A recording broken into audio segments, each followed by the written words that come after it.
Итак, друзья, ну что, всем добро пожаловать в новый сезон в Египет. И в этом сезоне мы с вами будем путешествовать по лухари отелям. Но первый выпуск мы с вами начинаем, наоборот, с самого бюджетного отеля в Шарм-эль-Шейхе, в котором я когда-либо отдыхал. Ребята, добро пожаловать в Египет! О-хо-хо! Главная, наверное, фишка этого отеля еще за эти деньги — виски, ром. Сейчас будет веселый обзор, ребята. Привет, привет, как дела? Заебись! Охуенно! Отлично! Давай бухать, ребята, давай! И сейчас пойдем смотреть, что у нас здесь под водой. Ну, пожелайте нам удачи встретить акул. У нас, кстати, будут дайв-точки именно под акул. Вот это огонь. Гаузет сходил, оказывается, Гаузет — это полицейский участок. Вода уходит пипец, практически Занзибар, хочется сказать. Лучшие рестораны не то что в Шарм-эль-Шейхе, а, наверное, во всем Египте. О, жирненький, ну-ка.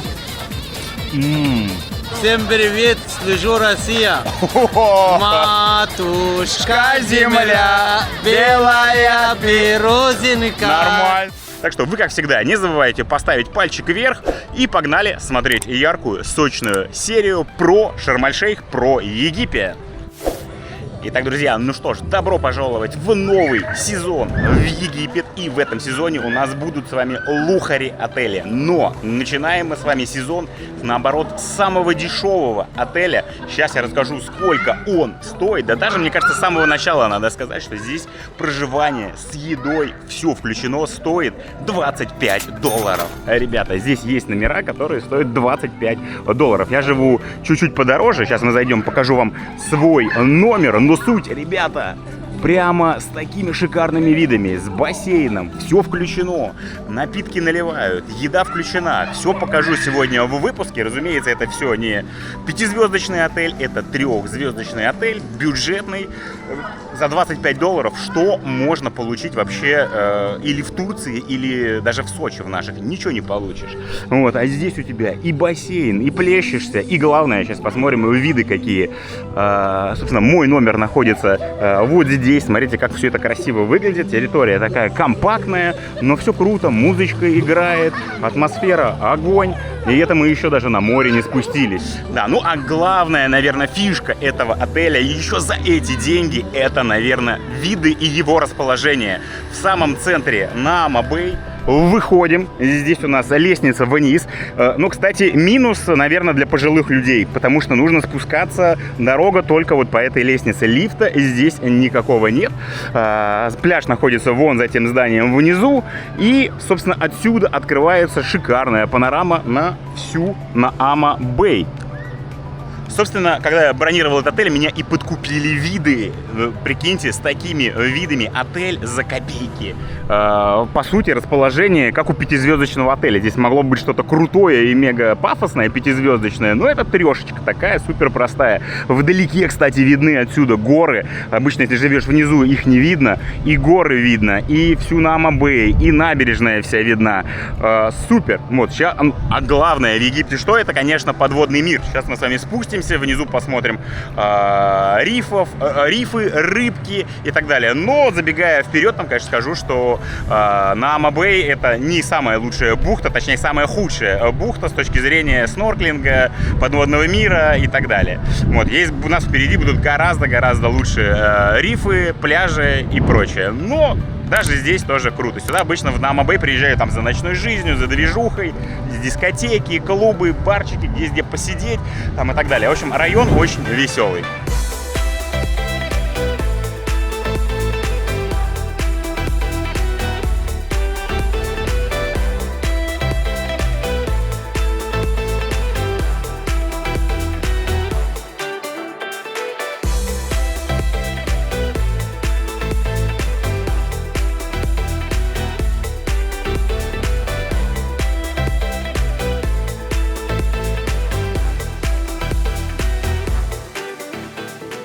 Друзья, вы все прекрасно знаете, как сейчас сложно с оплатами за границей. Российские карты нигде не работают. Проблема с оплатами от бронирования отелей до банальных оплат в магазинах и такси за границей.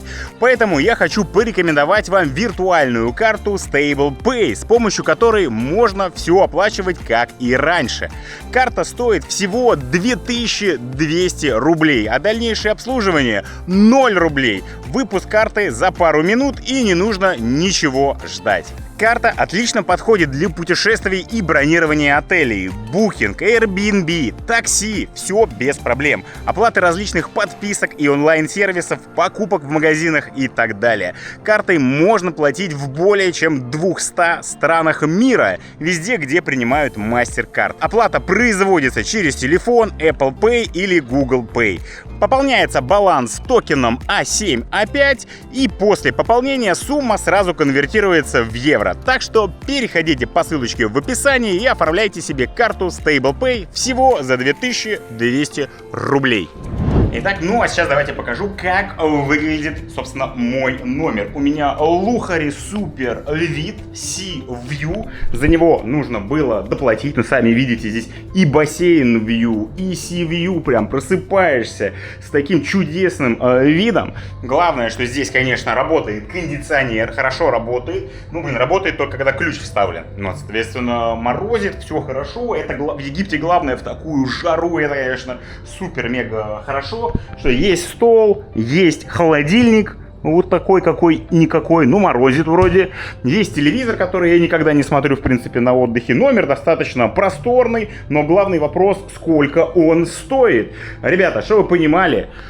Все включено, напитки, завтраки, обеды, ужины с таким шикарным видом стоит $35. Ребята, как вам за такой номер, за такие шикарные виды $35? Что можно, опять же, в Сочи снять за $35? Еще и с едой. Собственно, пишите в комментариях, дорого это или нет. Ну, по-моему, это вообще просто роскошно. Вот, собственно, я вам уже несколько разных отелей бюджетных показывал в Шарм-эль-Шейхе. Скажу так, что у этого самые красивые и лучшие виды. По еде, конечно, все тройки супер-мега простые, все мега бюджетные. Понятно, что за 3 звезды $35, а бюджетные номера, которые с видом на сад, $25. Извините меня, что можно вообще просить? Спасибо, что хоть воду наливают, грубо говоря, в Сочи тебе и воду не нальют за $25. Вот, так что пишите в комментариях, как вам такой номер. Кстати, по поводу Wi-Fi, в отеле он ужасный, что на ресепшене еле-еле ловит, в номерах вообще не ловит. Вот, поэтому по поводу интернета слабовато. Вот. Ну а комната счастья и радости, собственно, выглядит таким образом. Ну, достаточно свежая, кстати, плитка здесь. Ну, имейте в виду, что номера, которые с видом на сад и в другом корпусе, они супер-ультра бюджетные. Там все гораздо хуже и проще. Вот, ну, что там, всякие мыло кладут, всякие шампуни, есть фен, споласкиватель для ног. На удивление нету, пожалуйста вам, вуаля. Так что, ну, такая комната счастья и радости. Вполне просторная и нормальная. Да, ну и как всегда напоминаю, что все отели, все сервисы, которыми я пользуюсь, перелеты, гостиницы, страховки и все прочее, я беру по ссылочкам в описании. Все сервисы оставляю в описании. Туры, хоть в Египет, хоть в Турцию, хоть там в Таиланд, куда угодно. Можно бронировать по ссылочкам в описании. Лучшие цены, бронирование через карты МИР. Стоит все дешевле, чем на Booking. Поэтому лично сам бронирую через такие сервисы. Так что переходите, пользуйтесь. Можно сэкономить до 6000 рублей. Я там оставляю промокоды на скидки. Так что, если там будете бронировать себе тур, можете сэкономить до 6000 рублей.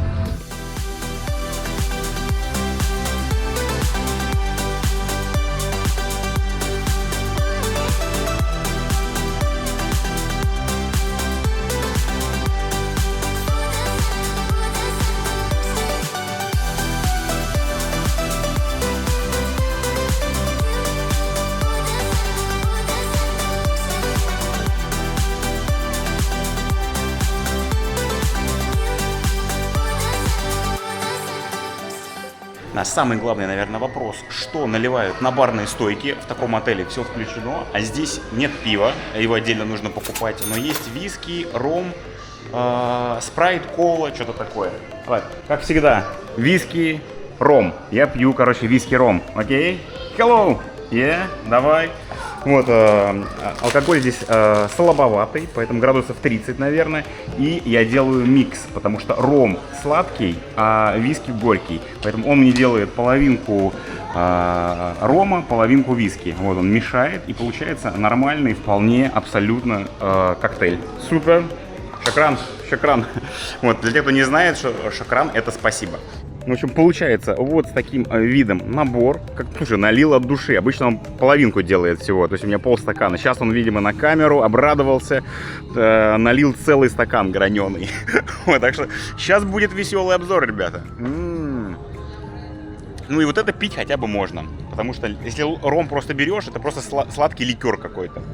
Если берешь виски, то какая-то горькая штука получается. А когда их мешаешь, получается баланс. Так что рекомендую такой коктейль. Вы посмотрите только, какого гуся кто-то привез. Вот это гусь на пол номера. Смотрите, какой красивый. Так, ну или да, фламинго, или кто это. Розовый фламинго с пол номера. Он даже не помещается, судя по всему, внутри. Вот, и берешь, что там, и плаваешь в бассейне с таким гусем. Так, ну а мы сами давайте пойдем. То, ради чего и приезжают в Египет, разумеется, это на море, на пляж, плавать с рыбками, с кораллами и так далее. Бассейн — это, конечно, тоже хорошо. Кстати, после, ближе к вечеру хорошо сюда прийти, полежать, когда там уже солнце село, на пляже нечего делать, тогда вот в бассейне прикольно полежать. Вот. Ну а мы с вами сейчас, разумеется, идем. Маска, трубки, к рыбкам, плавать. Это то, ради чего и нужно приезжать, в принципе, в Египет. Не ради же бассейна, разумеется. Все, а мы с вами преодолеваем 200 ступенек. Ну, на самом деле, слушайте, это быстренько все проходится. С одной стороны, это даже плюс, потому что сгонишь, все включено. Ну, честно говоря, в этом отеле все включено такое, что особо-то и не наберешь. Люди говорят, что они здесь все, наоборот, худеют, на таком все включено. Вот. Так, ну все, здесь буквально пара минут, мы с вами внизу и уже будем на пляже. Да, ну, кстати, по поводу лестницы, что сказать. Ну, наверное, сюда пожилым людям в этот отель ехать не рекомендуется. Лица никакого нет, разумеется. И с детьми тоже под большим вопросом, с колясками, во всяком случае, таскаться, ну, будет крайне неудобно. А так, чтобы вы понимали, ну, слушайте, минуту спуститься вниз, 2-3 минуты там таким неспешным темпом подняться, грубо говоря. Это высота пятиэтажного дома, может быть, четвертый этаж, наверное, по нашим меркам. Просто, ну, если вам тяжело подниматься там на четвертый, на пятый этаж, ну, то отель не для вас. Если вы спокойно поднимаетесь на четвертый, пятый этаж, пожалуйста, вообще никаких проблем. А то мне в Телеграме там люди пишут, что ой, ничего себе, отель на горе, туда фиг заберешься потом, 7 Ребята, меньше минуты просто спуститься. Просто все, и вот мы с вами уже выходим на пляж. Все, дорогу перейти, и мы уже с вами на пляже. Ничего сложного, я даже не запыхался, собственно, спускаться вообще 0 проблем. Ну, подняться 2-3 минуты займет, там чуть-чуть запыхаешься, все. Итак, ну что, добро пожаловать на наш пляж. Он находится с крутыми отелями рядышком. Здесь и Лида, здесь и Марина Резорт, Шарм. Крутые, хорошие, дорогие отели. И у нас бесплатный вход, собственно, на этот пляж. Давайте покажу, как он выглядит. Сейчас будем с вами, разумеется, первым делом, что делать: снорклить, плавать, рыбки, кораллы. Но, забегая вперед, конечно, скажу и предупреждаю всех, что на Ама-Бэй это самый худший, наверное, район для снорклинга, для плавания, для рыбок. Кораллов здесь по минимуму. Но даже здесь, разумеется, здесь интереснее, чем там в Турции в какой-нибудь. Вот, здесь море, огонь. Даже в Ама-Бэй, но если вы все-таки хотите посмотреть рыбок, кораллы, это не про эту бухту. Здесь больше про ночную движуху, тусню, всякие дискотеки, клубы, бары, ночная жизнь кипит, да, не знаю, до 4 утра и так далее. Вот, собственно, пляж у нас аж от этой зоны, потому что туда нельзя ходить, там отельная зона, ну, как раз Марина Резорт, который находится, вот там нельзя нам лежать, а вот отсюда, начиная, можно уже пользоваться шезлонгами здесь, и вон туда уходишь, прямо аж там можно лежать. Сейчас мы там будем с вами снорклить. Вот здесь зона мелкая, для тех, кто не умеет плавать, для тех, кто там с детьми, самое то сюда приехать. Смотрите, там внизу я вижу много мелких рыбок. Слушайте, обалдеть. Слушайте, вот это косяк приплыл. Ну-ка, давайте позырим. Что это за рыбки у нас здесь такие тусят? Раньше таких я здесь не видел. Прям целая стая, посмотрите. Вот это черное, это все рыбки. Вон туда уходит, вон здесь сколько. Сикелявки, пескарики. Смотрите, вон они расплываются. Вау! И здесь, по идее, если бы дело сейчас было бы на Мальдивах, должны были бы плавать акулы маленькие. Они прямо за ними гоняют, эти косяки расступаются. Слушайте, прикольно. Вот это огонь. Пью!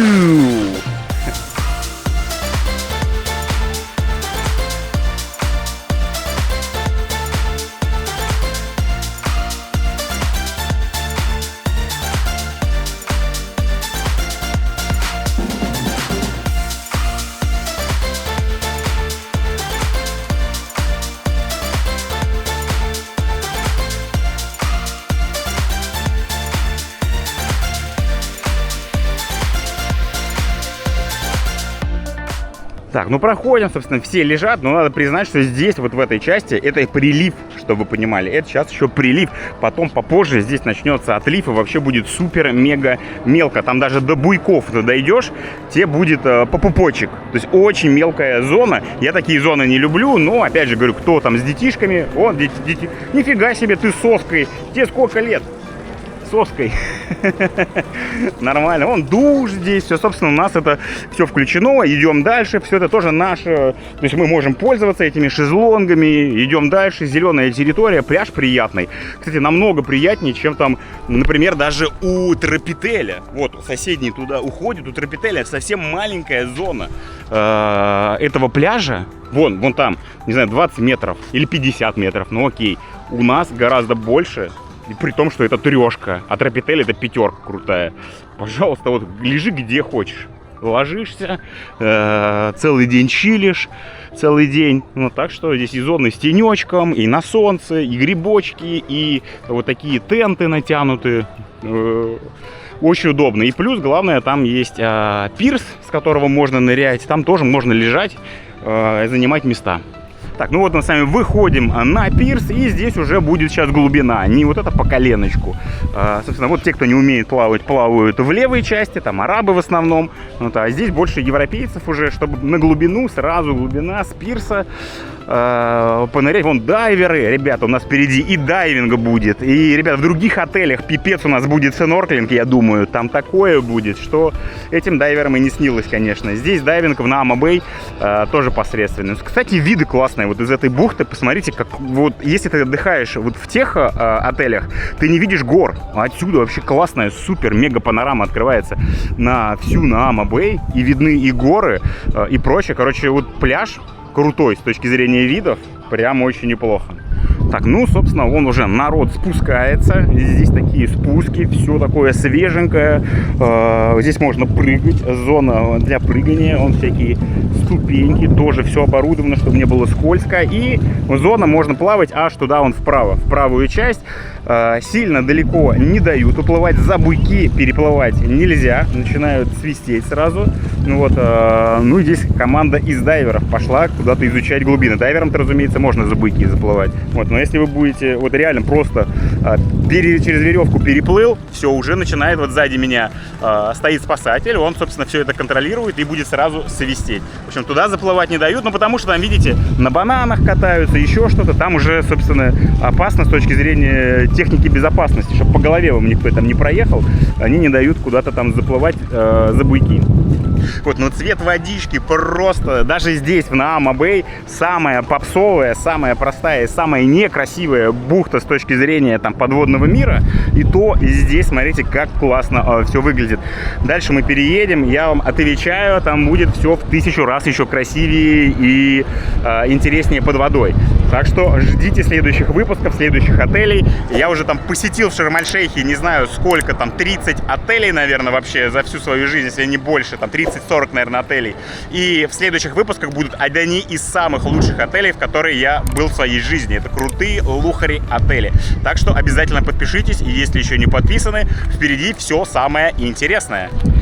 Так, ну а мы с вами берем маску и трубку и сейчас пойдем смотреть, что у нас здесь под водой. Ну, честно говоря, не знаю, что здесь снимать. 30 секунд, наверное, сейчас что-нибудь вам поснимаю. Уверяю вас, в других отелях, в которые мы поедем, будет риф намного круче, чем здесь в Наама-Бэй.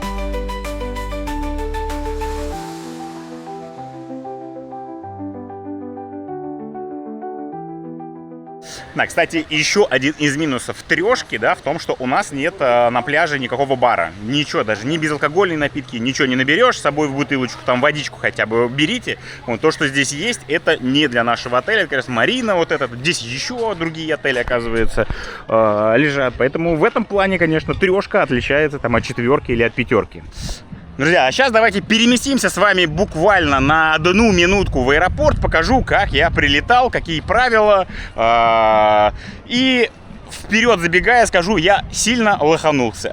Вот, я чуть позже расскажу, в чем моя проблема, чтобы вы тоже так же не попали. Я попал. Вот, так что имейте в виду, что есть свои тонкости и нюансы пребывания в Шарм-эль-Шейхе в Египте. Итак, друзья, ну что, добро пожаловать в Шарм-эль-Шейх. Аэропорт выглядит таким образом. Собственно, я уже прошел паспортный контроль, забрал уже чемоданчик. Главное правило, что на одного человека провоз 1 литра с собой из duty-free вы можете привезти. Ну, из duty-free или даже в чемодан, если вы берете. И фишка еще в том, что если вы приезжаете, здесь duty-free на выходе раньше был, можно было недорого покупать алкоголь. Сейчас за каждую бутылку, неважно какого алкоголя, там крепкого, не крепкого, нужно доплачивать еще минимум $13. То есть покупаете там, не знаю, виски $20 стоит, и еще нужно накидывать $13 налог. Сделали уже это пару лет как назад. Вот, плюс здесь можно прикупить себе сим-карты, но я не рекомендую в аэропорту покупать сим-карты, потому что здесь обманывают, они продают какие-то левые симки. Я уже попадал в эту историю, многие рассказывают, что какие-то, либо они там урезанные по скорости, либо урезанные по тарифу и так далее. Я вот купил, я потом ее выкинул, и мне в официальном салоне сказали, что это фигня. Это, короче, подделки здесь подсовывают, не покупайте.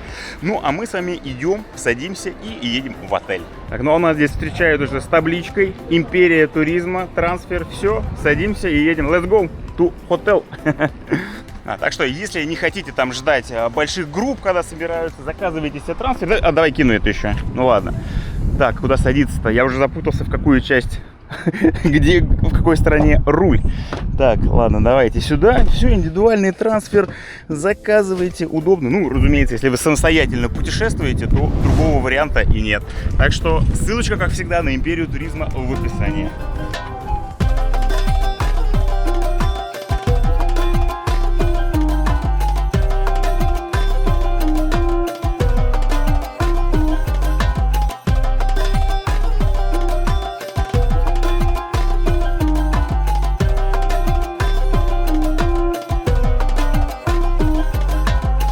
Ну а у нас начинаются обеды. Собственно, обеды, конечно, в троечке слабенькие. Ужин, скажу, посильнее. Вот, ну давайте покажу, что у нас здесь вообще дают. Я пришел где-то на середину обеда, людей уже не особо много. Опять же, есть особо это нечего. Что здесь у нас, собственно, дают овощи всякие, не знаю, там порезанный перец. Так, это свекла даже, это непонятно что, это такие помидоры, салаты, капуста. И здесь начинается зона уже со всякой едой. Здесь у нас какие-то супчики, какой-то макаронный суп. Здесь какой-то фасолевый, что ли, суп. Здесь рисок. Здесь... Вот здесь я вообще не понял, что это такое. Это, походу, какая-то вчерашняя картошка с ужина в кляре. Короче, какое-то супер-мега необычное блюдо. Здесь у нас картошка фри. Здесь у нас пицца. Can you open? Yeah. Все, здесь поштучно все это выдают. Пицца и плюс здесь чикен, курица у нас в кляре. Вот такая. Окей, шукран. И здесь вот такой сладкий, небольшой совсем уголок. Не Турция, скажем так. В Турции, блин, вспомните, пирамиды просто из всяких кексиков. Ну и все. И, собственно, бар. О, здрасте, все. Расскажите, давай, впечатление. Так, отель как? Сойдет? Ну, в целом, для тройки нормально, я бы сказала. Для тройки нормально. Но, смотрите, такая ситуация, если еще добавить чуть-чуть денег, то можно поселиться и в четверку. То есть, Ну, это вот, всегда. А если считайте. еще чуть-чуть добавить, то еще и в пятерку можно А поселиться. если еще чуть-чуть, то в 5 То в Лухаре можно, как я, вот отсюда уеду, потом следующие отели будут в Лухаре. Чуть-чуть добавите, ну, правда, не чуть-чуть, а в 10 раз побольше, и тогда можно будет заселиться в Лухаре отель. Так, ну, в общем, получается такой набор. Можно плюс на баре, соответственно, взять что-нибудь свежевыжатое. По поводу алкоголя уже говорил, что, ну, средненький, не самый худший и, разумеется, не самый лучший, не 40 градусов явно, здесь где-то градусов 30, ну, максимум, может быть, 25 даже. Короче, ни виски, ни ром на 40 градусов не тянут. Вот, ну, а еда, собственно, ну, средненькая для трешки, ребята. Что от трешки ждать за эти деньги? Ребята, дешевые номера, напоминаю, $25, вас еще и кормят за эти деньги. Вот, плюс шикарный вид, и бассейн, и наливают. Ну, блин, это гораздо дешевле, чем в той же самой Турции. Я уж молчу про Сочи, про всякие. А я хочу сейчас задегустировать вот эту непонятную котлету из картошки. Что это такое? Что это такое? Ну-ка. А это еще с яйцом, походу. Походу, картошка в яйце с луком, с какой-то зеленью, и все это в кляре. Ну, съедобно, есть, в принципе, можно. Не сказать, что это лобстер, конечно. Ну, для троечки на троечку сгодится. Вот. Ну, все, всем приятного аппетита. Пишите в комментариях, как вам такой обед. Ужин я чуть позже вам покажу. Ужины обычно получше. То есть что-то будет побольше. Но и людей, кстати, здесь на ужинах будет больше, потому что здесь арабы, я так понял, отдыхают по системе завтраки, ужины. На обеды они не ходят, поэтому людей вообще мало. Вот, а на ужин здесь будет гораздо больше людей. Да, я вот сейчас ем эту пиццу и что-то чувствую, что здесь намешано просто все, что было вчера, походу. И салат, походу, сюда бухнули, и картошку, что осталось. Но к чему я это говорю? К тому, что я когда только заселялся в этот отель, каждый второй человек мне практически говорил, что они здесь травились. И сверху, и снизу все у них выходило на протяжении нескольких дней. Поэтому я очень бдительно подбираю еду, и походу травились молочкой. Йогурты какие-то ели. Йогурты я не ем. У меня пока на второй день здесь тьфу-тьфу-тьфу, все нормально. Но еще я рекомендую стерилизовать на самом деле всю еду вот эту. Поэтому не зря там свежевыжатый ром и хмель я беру. Вот, поэтому немножечко стерилизую. Потому что опасно, реально. Каждый второй здесь меня предупреждал, что были проблемы с желудком. Поэтому я очень бдю, но вроде как бы у меня все пока нормально. Тьфу-тьфу-тьфу.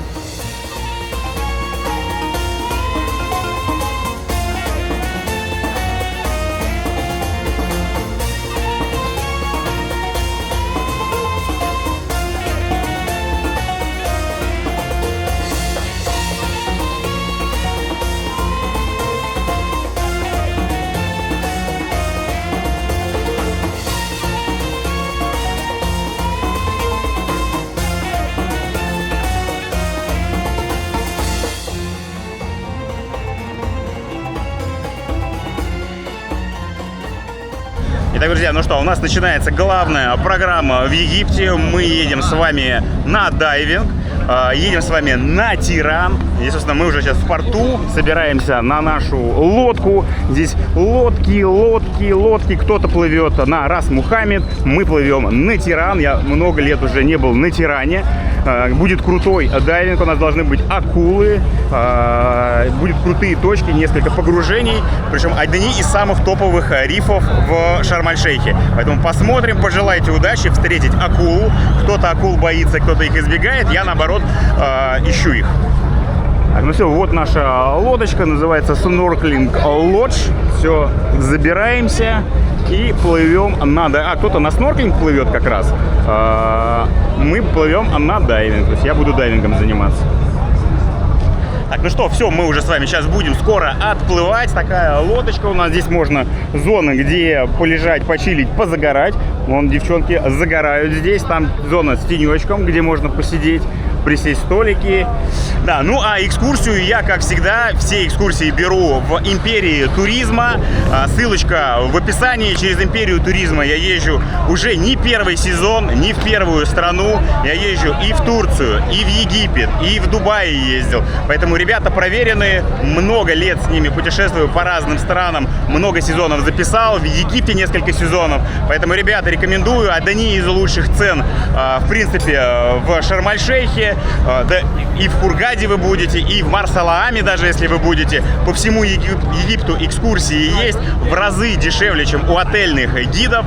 Поэтому сам проверял, сам путешествую постоянно и вам рекомендую. Так что ссылочка на Империю туризма, как всегда, в описании. Рекомендую. Так, у нас здесь еще и на носу можно тоже лежать. В общем, зон для того, чтобы расположиться, полно. Вот, а пирс, кстати, выглядит, смотрите, как круто, какая здесь прозрачность. Уже здесь, блин, мне кажется, можно снорклингом заниматься, нырять. Вокруг горы. Все, и мы сейчас поплывем в правую сторону. Многие, наверное, отсюда плывут все-таки в Рас-Мухаммед. С точки зрения там поснорклить, наверное, он лучше. Но мы плывем с вами на дайвинг. Поэтому, если вы собираетесь дайвингом заниматься, то лучше все-таки плыть в Рас-Мухаммед, куда мы с вами и плывем. Так, ну все, мы отплыли. Пожелайте нам удачи встретить акул. У нас, кстати, будут дайв-точки именно под акул. Идем на 30-очку. Ну, я, собственно, не интродайв у меня, а именно профессиональный, advanced и так далее. В общем, будем искать акул. Плывем с ребятами, которые тоже ждут акул. Поэтому, надеюсь, увидим. Встретим добрых, как всегда, добрых, веселых и улыбчивых акул. Вот, так что все, отплыли. Такие у нас здесь виды. Все, пока-пока бухта, пока-пока причал. И давайте до встречи с акулами на дайвинге. Ну что, мы уже практически приплыли. Здесь у нас тиран по правую сторону. Мы уже оделись. И все, и будем сейчас нырять. Здесь у нас уже остановочка первая. Вон он справа тиран находится. Здесь затонувший корабль рядышком.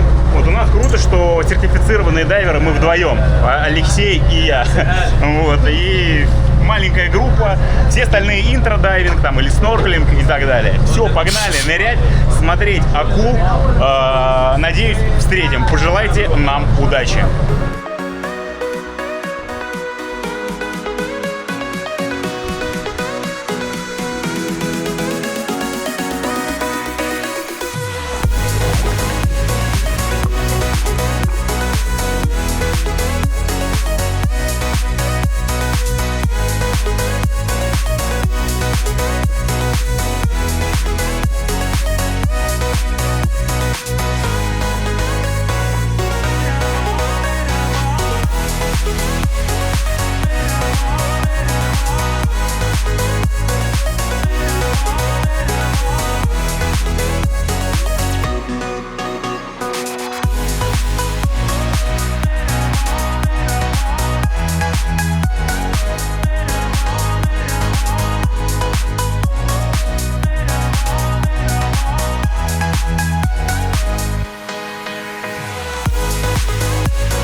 Отныряли.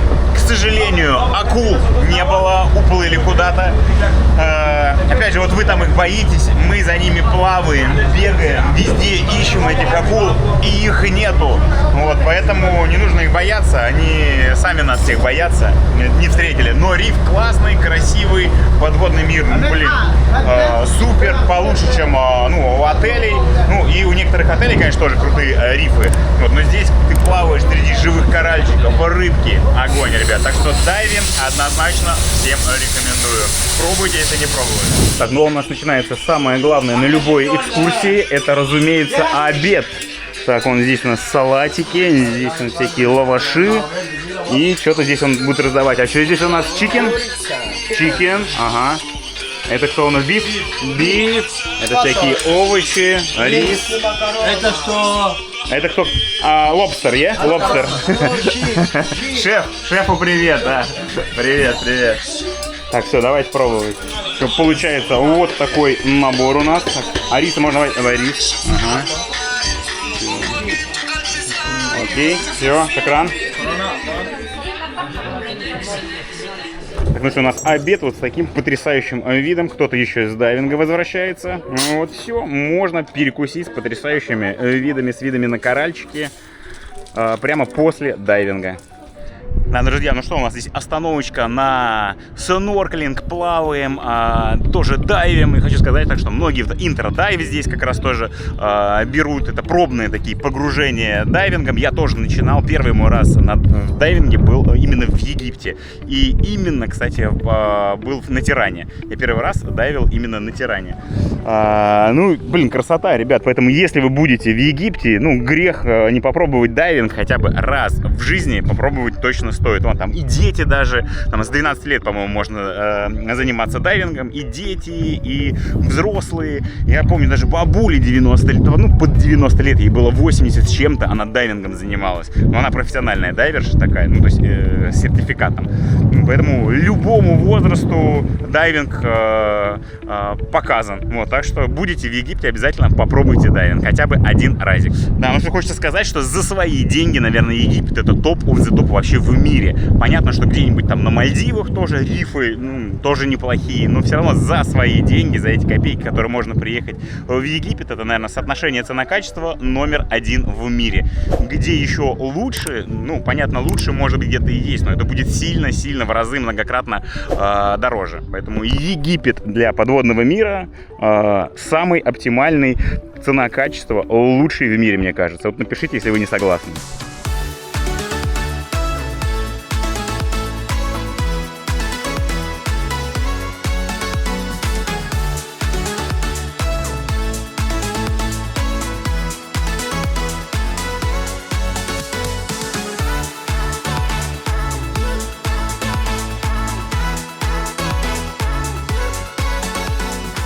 Итак, друзья, ну а сейчас давайте посмотрим, как проходит вечерняя жизнь в Наама Бэй. Собственно, ради нее многие и приезжают сюда, потому что здесь движуха, тусовки, кафешечки и прочее. Но сами видите, сейчас 10 часов вечера и только-только начинается самый разгар. Наверное, будет ближе к 11, к 12 больше всего людей будет.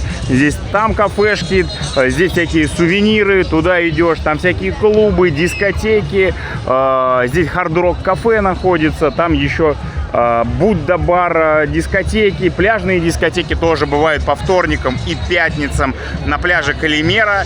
Вход стоит $15-20, непонятно вообще, где официальная какая цена, то 15, то $20 называют. Поэтому если потусить там хотите на пляже, то вторник и пятница только сюда приезжать можно на пляж Калимера. Вот, здесь тоже по левую руку всякие ресторанчики, кафешки. Но, разумеется, в первую очередь, куда нужно идти с этой улицы, разумеется, к Махони. Здесь рядышком находится в самом начале улицы ресторан Махони. Туда мы сейчас как раз с вами и пройдемся. Вот, но давайте покажу вообще атмосферу, какая она здесь на улице. Это, говорю, еще только разгар. Это еще люди не пришли, не подтянулись еще даже. Позже будет еще больше людей. Да, всякие кальянчики, танцы, крутят штуки над головой, там развлечения различные. Вон там кальяны $2-3 стоят.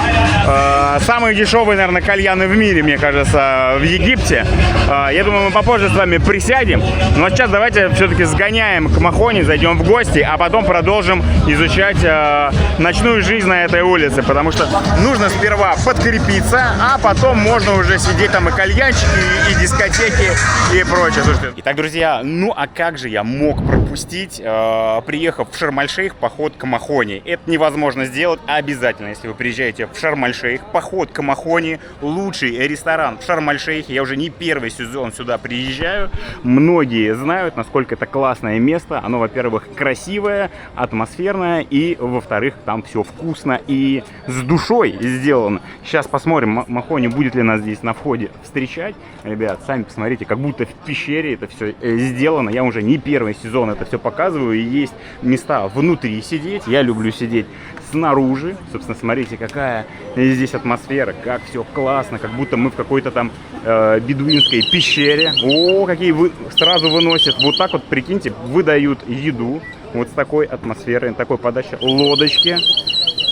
Так, ну, я думаю, нам тоже так же сейчас принесут, вот, поэтому не будем там ребятам мешать. Так, ну что, наконец, Махони освободили, здесь у него всегда фотосессии, все с ним фотографируются, звезда побольше, чем я, честно говоря, скажу. Самый лучший звезда. Да, Махони, так что будете, привет ему передавайте. Лучший ресторан, не то что в Шарм-эль-Шейхе, а, наверное, во всем Египте. Здесь с душой все сделано. Спасибо. Добро пожалуйста, все. Да. Буду рада тебя увидеть. Дай Бог, всегда буду здорова. Я жду тебя из душа. С душой все сделано. Фишка. Не? Махони. Махони. Слушайте, я говорю, преобразилось все лучше, да, больше еще декорации различные, всякие светильнички. Очень красиво. Так, пойдемте внутрь, да, посмотрим, как внутри это все дело выглядит. Так, покажем, как это внутри. Просто мы сейчас с вами присядем снаружи. Так, здесь, смотрите, пещера прям бедуинская. Сколько людей. Здесь всегда, конечно, людей много. Лучше заранее... А заранее бронировать нужно места или как? Да. Лучше заранее бронируйте. Вот здесь вот так выглядит. Здесь зал. Вон банкетный целый зал такой огромный. Слушай, ну супер. Это красиво. Видите, как будто это в пещере в какой-то сделано. Супер. О, еще фирменная подача. Видите, всем приносят в таких лодочках. Ну, супер. Супер. Это мой сын. Это сын Махони. Как зовут? Ахмед. Так, Ахмед. Так, все, сын Махони. Всё. Отлично, супер. Это Вот. дочка. Это дочка. А это дочка. Здесь вся семья работает, чтобы вы понимали. Поэтому все с душой и все контролируют. Махони каждый день. Да? Каждый день здесь. Каждый день Махони здесь. Все с душой, все супер. Ребята, вон сколько там. Вам приветы тоже передают. Вон, смотрите. Оп, оп, оп, оп. Да? Че, как вам еда? Как кормят? Как ресторан? Отлично, как Махони? ресторан супер. Махони тоже классный, веселый. Огонь. обалденный. Все. Слушайте, ну красота. Где такое в мире еще встретишь, да? Ну, я тоже говорю, сколько путешествую, нигде такого не видел. Мы только перед поездкой только тебя посмотрели. А, так вы еще и подписчики, что ли? Да? Ну, красавчики. Ну, все, приятного. Давайте. Так, ну все, мы с вами сейчас садимся за стол. И давайте я покажу, как нам вот это все приносили. Здесь еще фишка в том, что не то, что тебе просто принесли, а еще как это все подается, с какой вообще, с каким шоу это все делается. И просто смотрите на эту красоту. Вот нам уже все это расставили. Сейчас я покажу, как нам это все приносили. Здесь и лобстеры, чтобы вы понимали, и фирменный суп Махони, который стоит там $5, а здесь целый краб, там креветки. Здесь можно просто одним супом, мне кажется, за $5 наесться. Здесь тоже креветки запеченные в соусе в каком-то. Здесь тоже креветки всякие. Здесь тоже вот такая красота. Ну, просто букет из креветок, видите, из овощей. Где еще такая красота? Где вы такое не видели? Напишите. Ну, а сейчас давайте вставочку сделаю, как нам это принесли. Так, ну что, у нас пошла невероятная фирменная подача от Махони. Так, ну-ка здесь, вот это у нас поляна. Так, ну ничего себе. Так, здесь и лобстеры, и это. Так, ну-ка давайте, все сейчас накрывают здесь. О-о-о. Так, это рыба у нас в соли. Плюс там он креветочки, плюс там лобстеры. Все, ждем. Главное, какая подача, такая лодочка. Все, свистят, подают.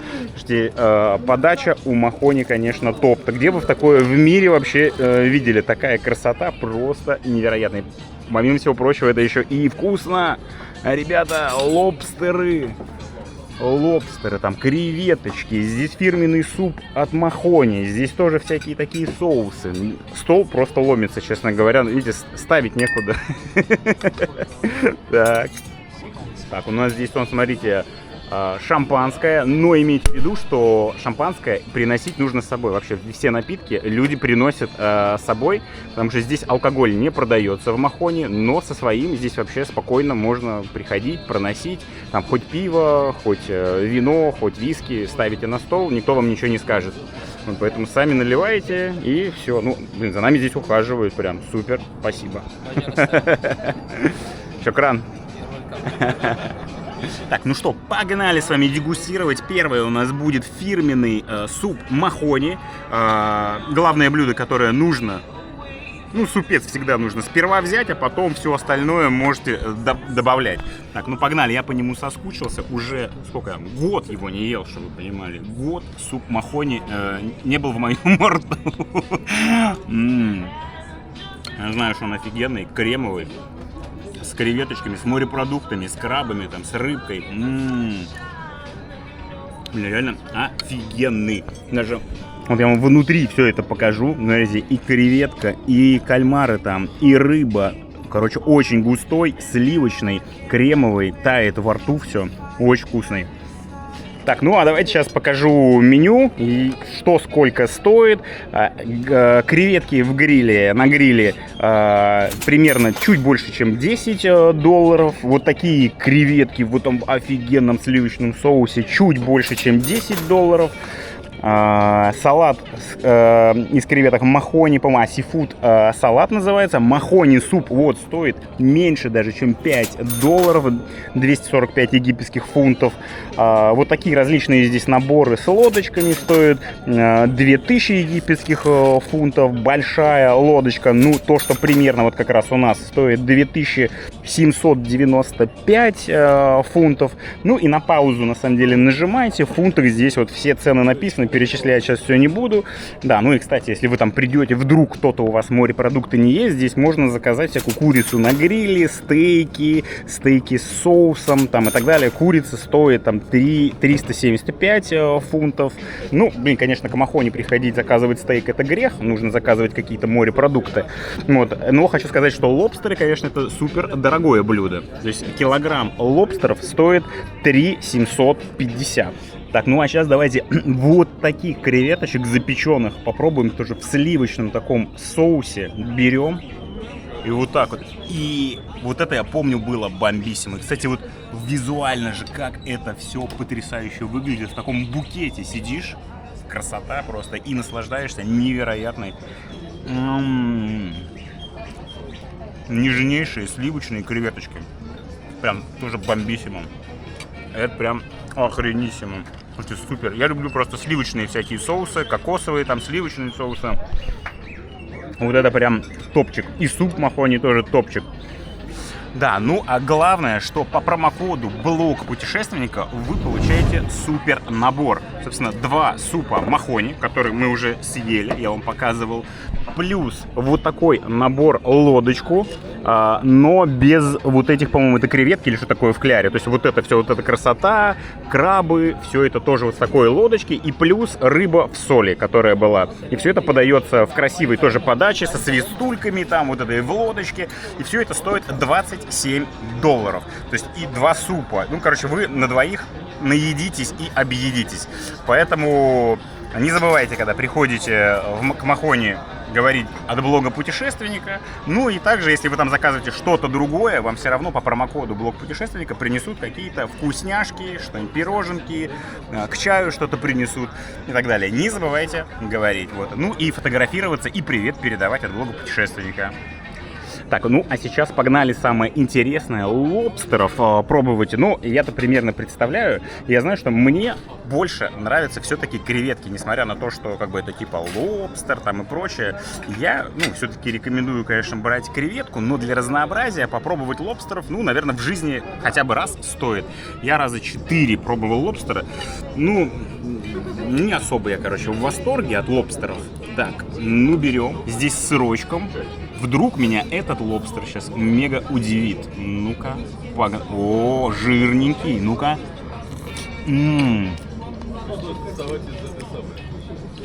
Слушайте, он не такой плотный, как креветка.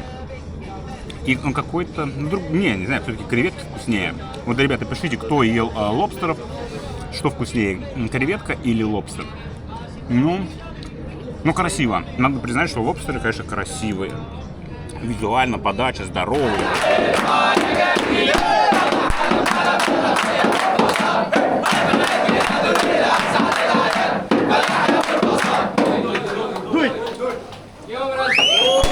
Днем рождения!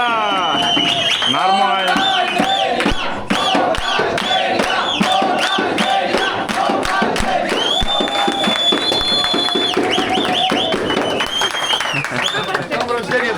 Вы прикиньте, как здесь поздравляют именинников. Вот, дни рождения отмечайте, приходите в Махоне.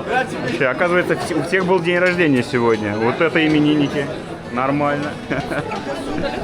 Итак, друзья, ну а сейчас хочу показать вам еще одно интересное место в Наама-Бэй. Звездная улица, которая ведет в очень интересное место. Кстати, здесь, собственно, и Махони ресторан прямо находится. Слева находится сим-карта. Здесь Orange, там Vodafone, там Etisalat.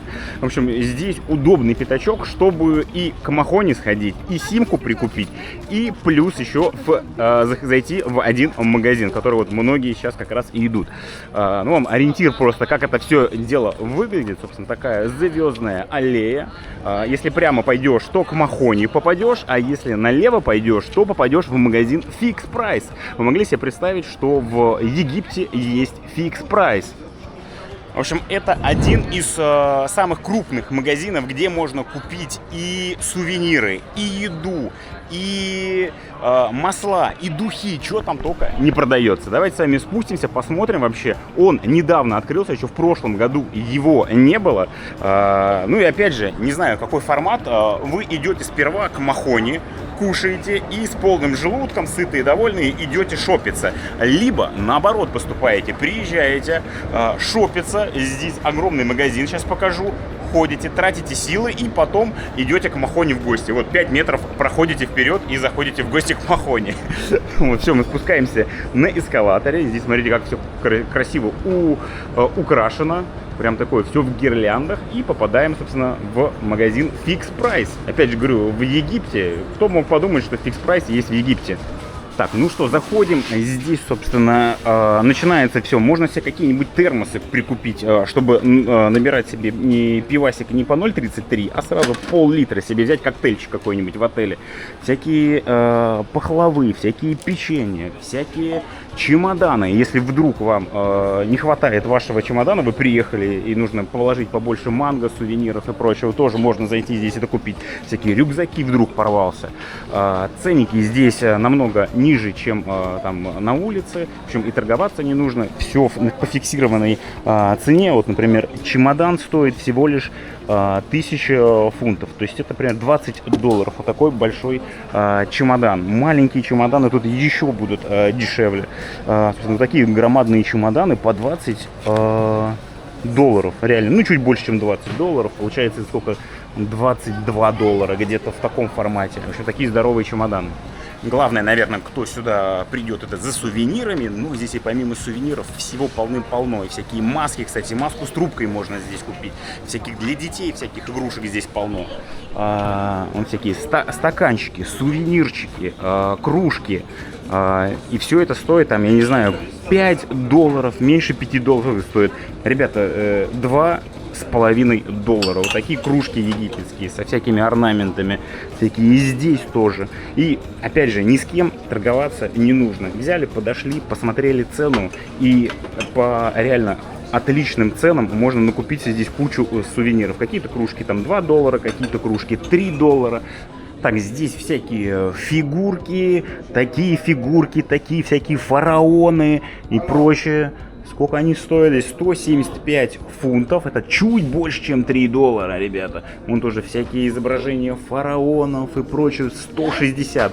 Чуть больше, чем $3. Ну, даже можно сказать, что ровно $3. Здесь тоже вот такие фигуры. В общем, стоят 200 фунтов. То есть 4 доллара, вот такая громадная деревянная скульптура. Да, ну вот, смотрите, тоже верблюд вот такой стоит всего 3 доллара, чтобы вы понимали, на улице. Вы будете торговаться, я не знаю, за 3 доллара вот такую штуку сторговать, вам наверняка будут за 10 его изначально продавать. Если вы не такой мастер торгов, как я уверен, что вы за 3 его не купите, а здесь вы в магазин приходите за 3, даже меньше, чем 3 доллара, 140 фунтов.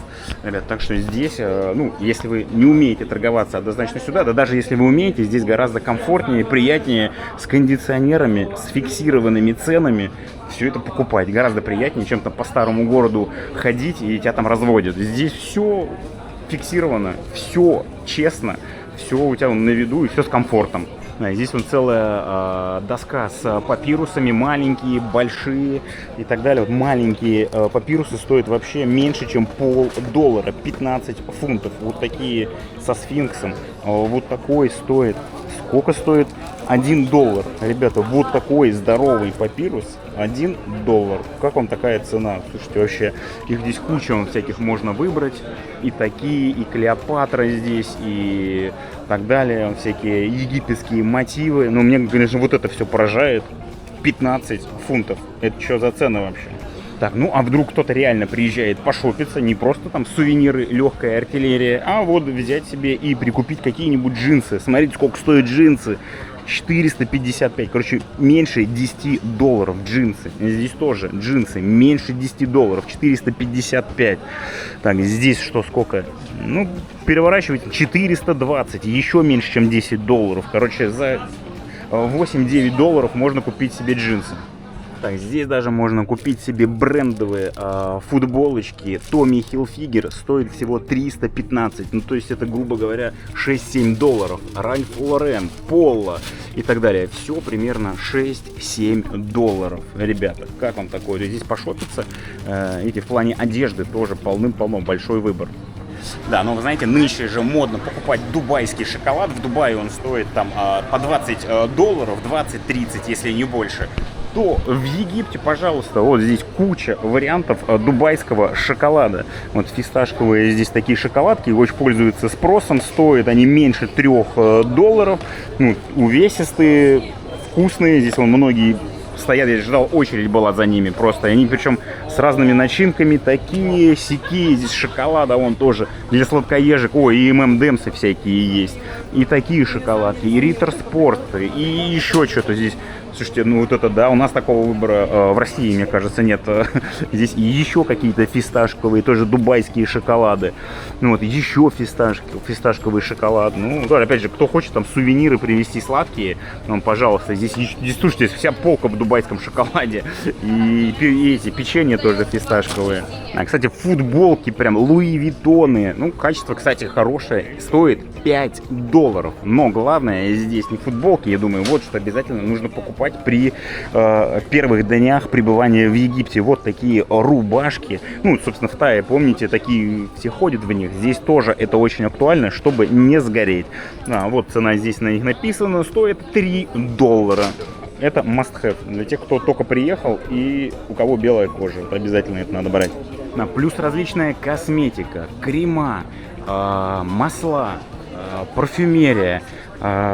И все это сделано там из натуральных средств. Тоже что-то здесь гели, шампуни. Все это можно вот привезти. Зайти здесь куча полок. Все это я вам, конечно, вы просто видите, насколько это все огромное и большие масштабы. И туда, и там и парфюмы, и здесь витамины всякие продаются. Даже протеины, я вижу, есть протеиновые комплексы. Плюс здесь для волос всякие маски, гели, и что здесь всякие авокадо, что-то вот такое. Да, ну а кстати, вы будете в Египте, обязательно попробуйте египетский манго. Потому что многие думают, что манго надо есть там в Азии, в Таиланде, еще где-то. Скажу так, что тайские манго, конечно, там азиатские топовые, но и в Египте не менее сладкие и вкусные манго. И стоят всего килограмм, ребята, меньше 1 доллара. В общем, такие меньше 1 доллара, вот такие красные. Здесь много разных сортов, кстати. Какой-то крем суон стоит чуть больше, чем 1 доллар. Этот меньше, чем 1 доллар. Здесь еще тоже всякие фрукты. Иной Война даже есть, ничего себе. И авокадо есть, и драгонфруты есть. И еще маленькие всякие манго. И еще вон что-то такое здесь. Вон и колбаса даже есть. Если вдруг у вас не кормят, и соленые огурцы, прикиньте. Соленые огурцы даже есть здесь. Да, никуда выходить не надо. Вон и колбаса нарезанная, и сыры всякие. И здесь тоже сыры, и пахлавы, и еще что. Короче, что только здесь нет. Короче, поняли. Магазин гигантский, огромный. Найдете все от еды до сувениров и шмоток. Да, ну а вообще, что хочется сказать, раньше, конечно, все ездили там покупать сувениры в старый город, ходили вот это, торговались и прочее. Все, теперь прошла та эпоха, пришли сюда в магазин и все, что нужно, сразу закупили. И сувениры, и еду, и чемоданы, и футболки, и одежду, и очки, и ласты, и трубку. Все, что нужно, все есть в одном месте. Так что приходите. Да, ну а оплата, кстати, на кассе не в долларах, а именно в фунтах. Но рядом со входом, ну или с выходом, вон стоит банкомат, в который вы суете доллары, а на выходе вам дают фунты. Поэтому ничего страшного нету, многие поэтому здесь и стоят. И, кстати, удобный вообще банкомат, просто прийти, поменять по выгодному курсу доллары. Вот нигде там торговаться не нужно, просто встали, засунули денежку и вам выдало все. Да, ну а чтобы вы вообще ориентировались, где что находится, фикс прайс у меня за спиной. Там за спиной у меня главное шоссе, куда, собственно, вы приезжаете. Вот по этой звездной аллее идете. Здесь фикс прайс. Прямо проходите 5 метров буквально. И вот он, Махони, уже здесь есть. Говорю, все в одном и все мега удобно. В каком порядке что посещать, это уже дело ваше. Я говорю, сначала шопишься, потом ешь, или сначала ешь, а потом шопишься. Я не знаю, как правильно. Вот напишите, как правильно делать. Вот. Все, перешли 10 метров и зашли в кафешечку. Вон тоже всякие танцы. Опа, здорово. Танцы, хорошо. Здорово, земляки! О, привет, как дела? Заебись! Охуенно! Отлично! Давай бухать, ребята, давай! Супер, давай! Вот это нормально зажег. Так что и выпить можно, и потанцевать, и покурить кальянчики и так далее. В общем, вот такая здесь атмосферка. Оп.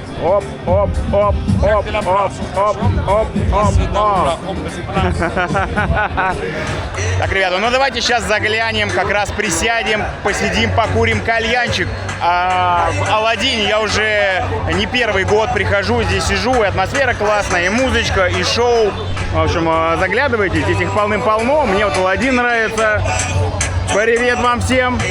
Супер, заходите, супер место. Видите, ну оно пользуется популярностью, здесь много людей, всегда, даже присесть вам практически негде, всегда здесь аншлаг. Да, друзья, ну что, можно посидеть, покурить кальянчики всего за $2, ребят, всего, где еще в мире кальян стоит $2? Напишите в комментариях, в какой еще стране за $2 можно покурить легкий кальян, кстати. Нужно просить обязательно легкий, потому что сделают тяжелый, вы не будете курить, а легкий, я не курящий вообще, и отлично все заходит. Вон здесь, смотрите, танцуют здесь у нас, крутят прям над нами штуку, вообще огонь.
Ребят, вообще огонь просто. Легенький кальянчик, самое то. Не знаю, я вообще не фанат кальянов, но в Египте, вот именно в этой кафешке, я уже не первый год сажусь, и делают классный легкий кальянчик. Где еще за $2? Напишите, в какой стране вы еще за $2 покурите кальян. Еще и шоу у тебя здесь показывают прям на сцене. Огонь. Слушайте, смотрите, из прошлых выпусков люди здесь тоже. Привет! Всем привет! Всем привет! Служу Россия! Матушка земля, белая березинка, Нормально вообще. для меня святая Русь, для других занозонька. Скоро вся Американ кирдык, все Европейский Союз кирдык. Путин президент мира. Россия вперед. Даже тысячи рингер не сломают русский хер. Россия вперед, служу Россия. Отлично. Я люблю Путина. О! Путин номер 1, президент мира. Отлично, все, супер, дай 5. Давай. Оба! Все, приходите в VIP-кафе, да? Лучше всех, у нас есть движуха-барматуха. Общение, печенье, движение, голова в окружении. Все есть, только вас нет. Я люблю Россию. Все, приезжайте в Египет, приезжайте в Шарм-эль-Шейх. Приезжайте в Шарм-эль-Шейх. Супер. Да, ну что, вы понимали, ну это типа Волкин-стрит, который протяженностью, слушайте, он больше, чем Волкин-стрит, он то есть 2 километра, наверное. Ты идешь прямо, там тоже вон кафешки, потом в левую часть он уходит. В общем, улица такая длинная, но сказать, что здесь, конечно, так же интересно, как в Таиланде, ну, я бы не сказал. Опять же, все плюс-минус одинаковое. Кальяны, сувенирные всякие магазинчики, кальяны, сувенирные магазинчики. Вон, и гориллы еще там, смотрите, внутри танцуют. Так, еще здесь можно зайти, такой мини-рыночек, мини-улочка. Отдельно называется шоппинг-центр. Здесь прогуляться, всякие сувениры купить. Ну, дешевле будет, опять же, в фикс-прайсе все это дело купить. Он просто колоритное такое местечко, где он развешаны всякие, смотрите, висюльки, всякие магнитики. Опять же, здесь нужно торговаться уже. Ценник здесь будет изначально выше гораздо, чем в фикс-прайсе. Ну, смотрите, людей много достаточно покупают такую и бижутерию, и магнитики, и фигурки, и футболки, и сумочки, и Дольче Габбаны, и Луи Виттоны. В общем, кому нужны фирменные брендовые вещи, добро пожаловать. Вот, смотрите, и Прада, и Диоры, все здесь есть. Да, ну, на площади здесь тоже рядом с Махони, рядом с фикс-прайсом, рядом с тусовочной улицей можно купить себе сим-карту. Здесь официальные, как они там называются, мобильные операторы, Этисалат. Здесь рядом следующий Vodafone идет, и потом там дальше Orange идет. Вот, что я хочу сказать. Я вас предупреждал о том, что сим-карту в аэропорту лучше не покупать. В принципе, это предупреждение остается актуальным. Но что хочу сказать, свой опыт. Все года предыдущие я брал всегда Этисалат себе. Было все нормально. В этом году взял, еле работает, ребята. В общем, Этисалат в этом году я уже вам не рекомендую. Мне пришлось купить в соседнем офисе потом симку новую Orange, и Orange отлично работает. Представляете, Этисалат главный мобильный оператор Египта и работает отвратительно. Я не знаю, с чем это связано. То 30 мегабит в секунду, через 1 минуту вообще еле-еле все прогружается, 0,1 мегабит в секунду. Я даже не знаю, как это с чем связано. Говорят, все работает, все нормально. Мне пришлось покупать другую симку. В общем, рядом здесь находится салон Orange. Здесь взял симку, и все отлично работает. Не знаю, поэтому моя рекомендация в этом сезоне: покупайте сим-карту от Orange. $7, 21 гигабайт. В Этисалате я покупал 100 гигабайт за $25, но ничего не работает вообще. Какие там 100 гигабайт? Там невозможно было ничего загрузить. Поэтому, ну, в этом сезоне рекомендация Orange. Вот, ну и все эти салоны находятся рядом с Махони. Вон там прямо через 20 метров Махони. Здесь Звездная улица. Слева фикс-прайс. Говорю, просто приезжаете к Махони, приезжаете и сувениры покупаете, и сим-карту. Все в одном месте. Просто 5 метров прошли, фикс-прайс, 10 метров прошли, вон Махони. Так что удобная локация.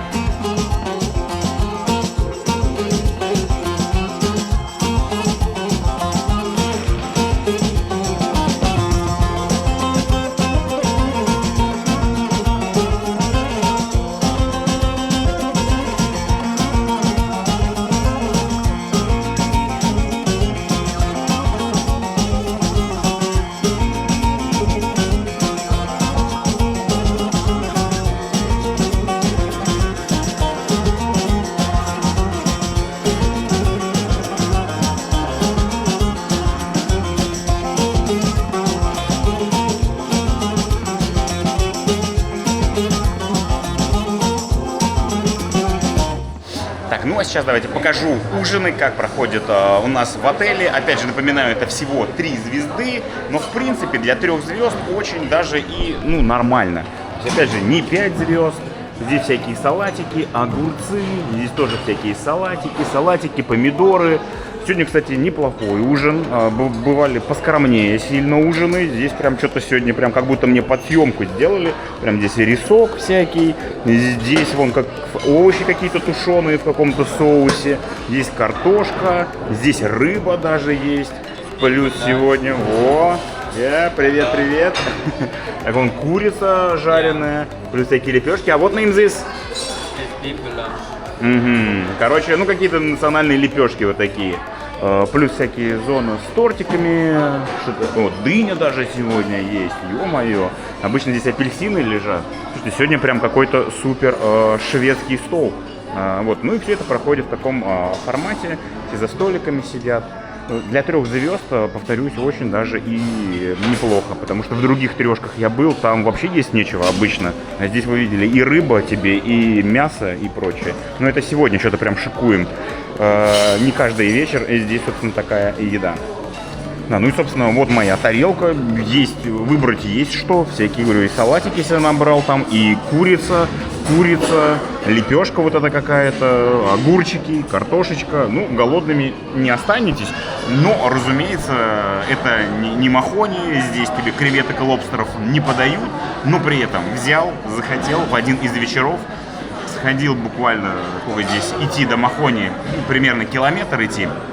10-15 минут прошлись, прогулялись и пошли за $10, взяли там целую тарелку креветок и наелись от души. Вот, поэтому, если кому-то вдруг этого мало. Поэтому, говорю, ужин нормальный, но если хочется получше, вышли на улицу, там в любую кафешку присели. Здесь на каждом углу кафешки проблем найти себе еду вообще нет. Да, так что пишите в комментариях, нормально для трешки это или нет. Вот, а я всем желаю приятного аппетита.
Да, ну а вообще для тех, кто не знает, там Наама Бэй, она подходит как раз для семейного, наверное, отдыха и, как ни странно, для тусовочного отдыха, потому что здесь вся ночная движуха, тусовки, но при этом здесь пологий заход, с детишками многие отдыхают, кто плавать не умеет, в общем, ну, для таких людей, вон, опять же, с грудничками, вон, видите, тоже купаются, вон там детишки, конечно, странно, что, да, видите, в одном месте и детишки, и вроде, казалось бы, ночная движуха и жизнь тоже здесь кипит.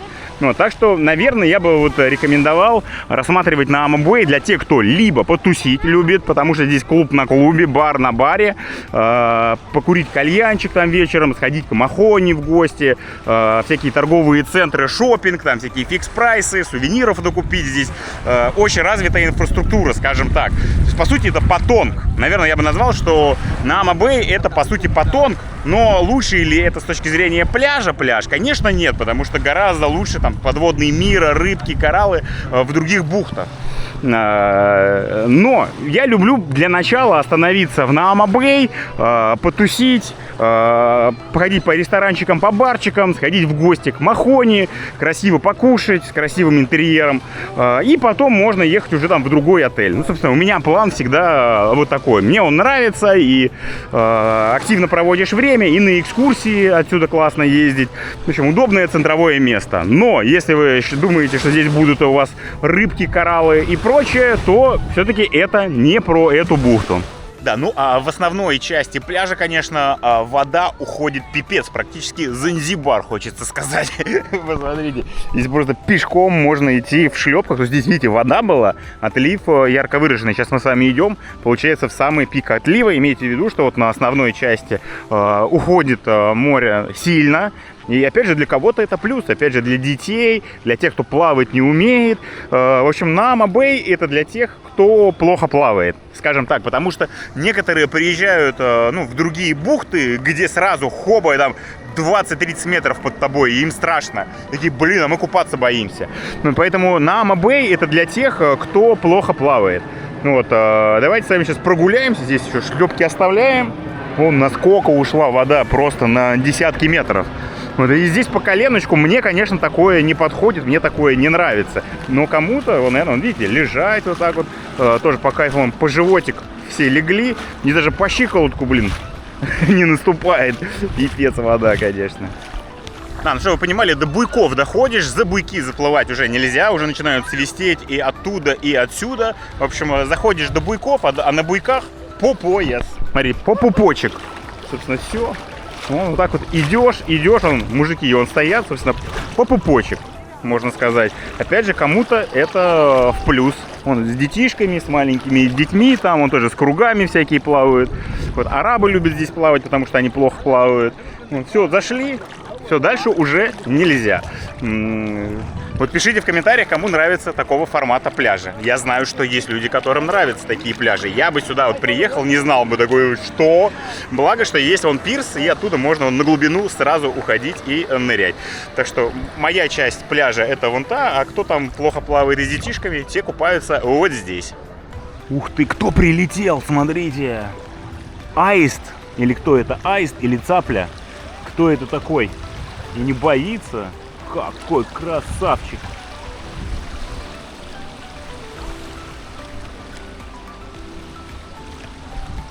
Так, друзья, ну а сейчас мы с вами делаем смертельный номер. Я вам покажу подводный мир возле отеля Новотель, который, вы мне говорите, это лучший риф чуть ли не в Шарм-эль-Шейхе. Это смешно. То есть люди, которые, видимо, первый раз в Египет приехали, первый раз в Шарм-эль-Шейх попали, где-то хотя бы какие-то рыбки были, это Новотель на Ама-Бэй. Разумеется, здесь нет никакого красивого рифа, но для того, чтобы доказать и показать вам, я беру маску-трубку, иду к Новотелю, он находится, примерно там, где лодка пришвартована. Но хочу сказать так, что самый красивый риф на Ама-Бэй, он в Мёвен-Пике. Это вон те белые здания, но туда вам фиг дадут доплыть. Будут свистеть, будут кричать, вам не дадут туда плавать. Но я там плавал и показывал в прошлых сезонах риф Мёвен-Пика. Вот у Мёвен-Пика риф очень неплохой, достойный. Опять же, не самый лучший, разумеется. А что в Новотеле, там вообще полная шляпа. Давайте покажу. Надеваем маску-трубку и смотрим, что у нас будет в Новотеле.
Так, а сейчас давайте покажу, как выглядят завтраки в этом отеле.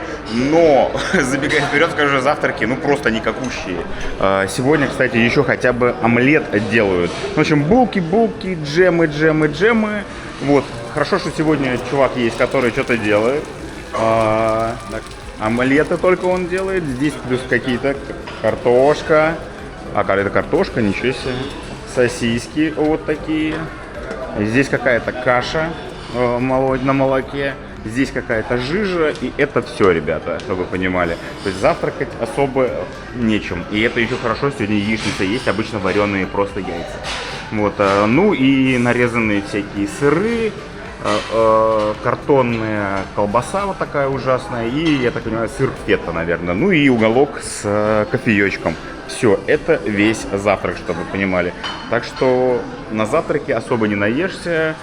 Сегодня вообще, честно говоря, нечего есть. Что есть-то я даже не знаю. Ну, омлет поем. В общем, мой завтрак выглядит таким образом. Капуста, огурцы, омлет тоненький-тоненький и сырок. И все это кладу я на лепешку и заворачиваю и ем как шаурму практически. Так что, ну, с одной стороны, это и плюс. Сильно не наберешь в этом отеле. Да, друзья, ну а сейчас хочу рассказать мини-историю с проблемой, с которой я столкнулся. Сережа отдыхает в Египте уже 20-й раз, наверное. И я столкнулся с проблемой.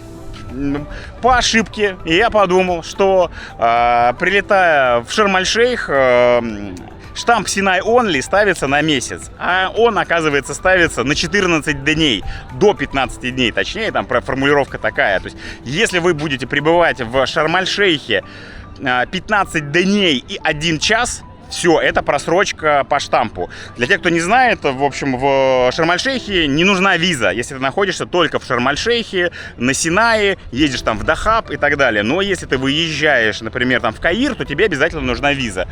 Или если ты находишься в Шарм-эль-Шейхе больше 15 дней. 15 дней и 1 час уже нужна виза. Вот. И за просрочку каждый день $140 штраф с 2025 года, с января. Ввели такой, я не знаю, какой был до этого.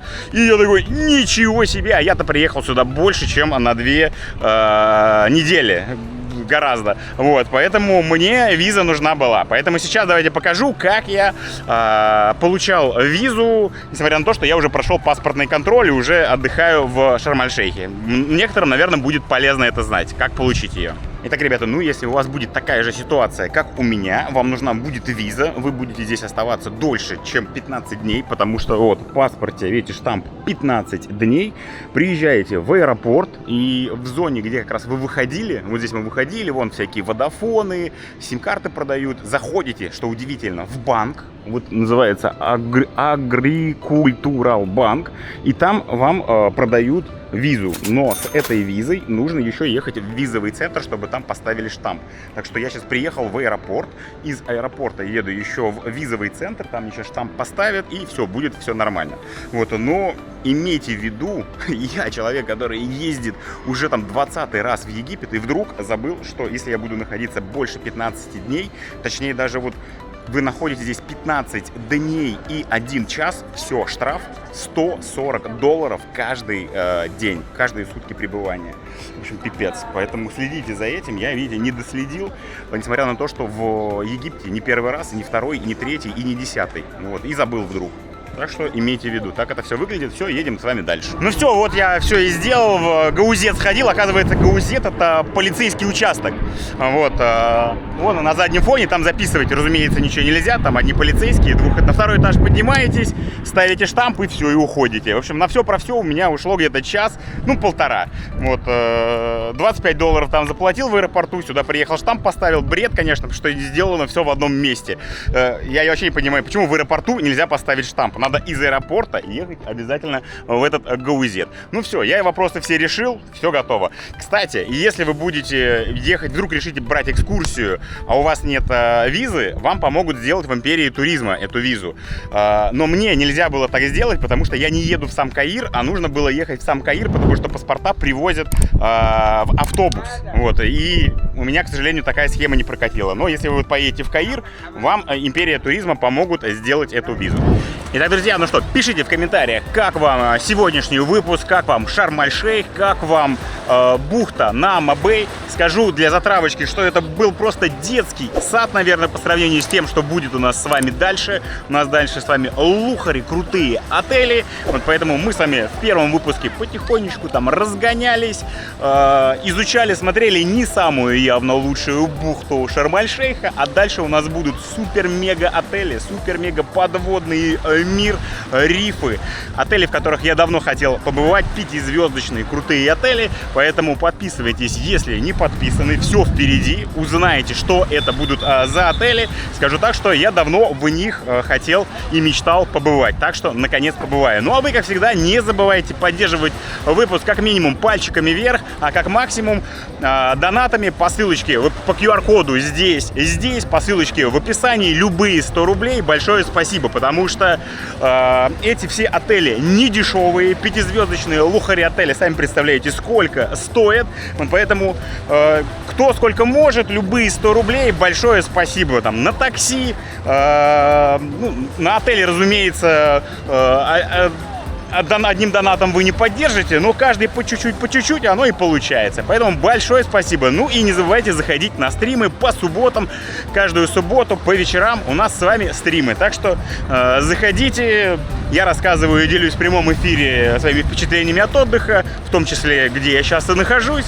Поэтому на стримы по субботам тоже не забывайте. Так что всем большое спасибо за поддержку. Увидимся в следующем невероятном выпуске. Всем большое спасибо, всем чао, всем пока. To share